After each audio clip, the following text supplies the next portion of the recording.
تہجد بڑی لاڈلی عبادت ہے، کسی کو کچھ بھی منوانا ہو اس کو چاہیے کہ وہ آہ سحرگاہی کو اپنائے، راتوں کو اٹھے، اللہ کو منائے، سر سجدے میں رکھے، کسی کا کوئی کام نہ بنتا ہو، بگڑ گیا ہو، کشتی بھنور میں پھنسی ہو، تہجد کو اپنایا جائے۔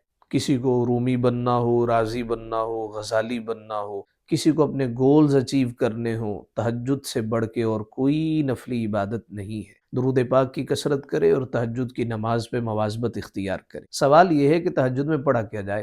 یاد رہے اولاً تہجد وجود سے نکلا ہے جس کے دو مطلب ہیں۔ اس کا معنی جاگنا بھی ہے، اس کا معنی سونا بھی ہے۔ جاگنا اس اعتبار سے کہ جاگ کے ہی عبادت کی جاتی ہے، سونا اس اعتبار سے کہ عشاء کے بعد تھوڑی دیر کے لیے سویا جائے پھر اٹھ کے عبادت کی جائے، اسی کو تہجد کہتے ہیں۔ اگر کوئی ساری رات جاگتا رہا، کیا وہ تہجد نہیں پڑھ سکتا؟ وہ بھی پڑھ سکتا ہے۔ قیام اللیل، نوافل رات کو اٹھ کے جو نوافل پڑھے جاتے ہیں اس کو ہم قیام اللیل کہہ دیتے ہیں، سو کے اٹھ کے جو پڑھے جائیں اس کو تہجد کہہ دیا جاتا ہے۔ تہجد کے لیے بہترین وقت رات کا آخری پہر ہے، جب آواز حق آوازہ دیتا ہے کوئی مانگنے والا اس کو عطا کر دوں، رزق کی تلاش میں اس کو رزق دے دوں، مغفرت کی تلاش میں اس کو بخش دوں۔ یہ وہ وقت ہوتا ہے جب اللہ کی رحمت بندے سے قریب تر ہوتی۔ سوال یہ ہے کہ تہجد میں پڑھا کیا جائے اور اس میں کتنی رکعتیں ہیں؟ کم سے کم 2 رکعتیں ہیں، زیادہ سے زیادہ آپ 12 رکعت بھی پڑھ سکتے ہیں۔ بہترین یہ ہے کہ ہر 2 کے بعد سلام پھیرا جائے۔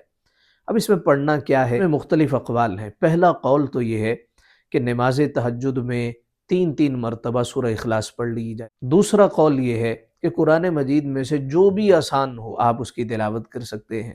تیسرا قول یہ ہے جو کہ دل کو لگتا ہے کہ سورہ مزمل کی ابتدائی آیات پڑھی جائیں۔ اس کی وجہ یہ ہے کہ نبی اکرم صلی اللہ علیہ وآلہ وسلم بستر پر دراز تھے، کمبل شریف اوڑھا ہوا تھا، اللہ رب العزت نے قرآن کی آیات نازل فرمائی، یا ایھا المزمل، اے کمبل اوڑھنے والے محبوبہ، قم اللیل الا قلیلا، اٹھنا رات ہو گئی ہے تھوڑی دیر کے لیے، نصفہ او انقص منہ قلیلا، آدھی رات یا آدھی سے کم یا اس سے تھوڑی زیادہ، او زد علیہ ورتل القرآن ترتیلا، محبوب پیارے قرآن پڑھ، ہم نے تیرا قرآن سننا ہے۔ تو یہ بوقت تہجد نازل ہونے والی صورت ہے، اس لیے بہترین یہ ہے کہ سورہ مزمل حفظ کی جائے اور تہجد میں سورہ مزمل کی ابتدائی آیات کو تلاوت کیا جائے۔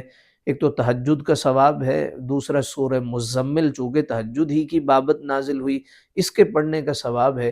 جب یہ 2 برکتیں نازل ہوں گی تو وہ سنوائی جو دیر سے ہوگی وہ جلد ہو جائے گی۔